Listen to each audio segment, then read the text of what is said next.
Există ceva care îți face inima să tresalte, ceva care te răscolește cumva înăuntrul tău, ceva care îți dă pasiune și putere să mergi înainte și să vorbești despre acest lucru, despre acest proiect tuturor. Se numește viziune.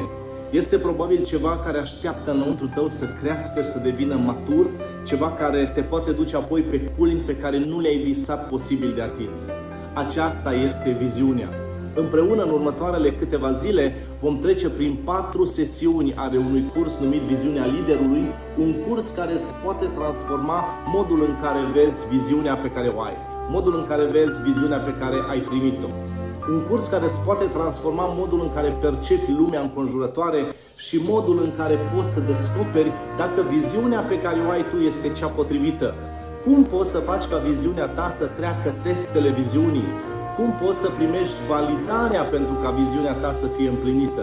Acestea sunt întrebări la care vom răspunde în cursul următor, Viziunea Liderului, un curs al Walk Through the Bible, în care vă voi conduce cu drag în următoarele 4 sesiuni. Haideți împreună să parcurgem Viziunea Liderului. Se spune că liderii vizionari văd o idee măreață de departe și își cumpără înspre acolo bilet doar dus, nu și întors.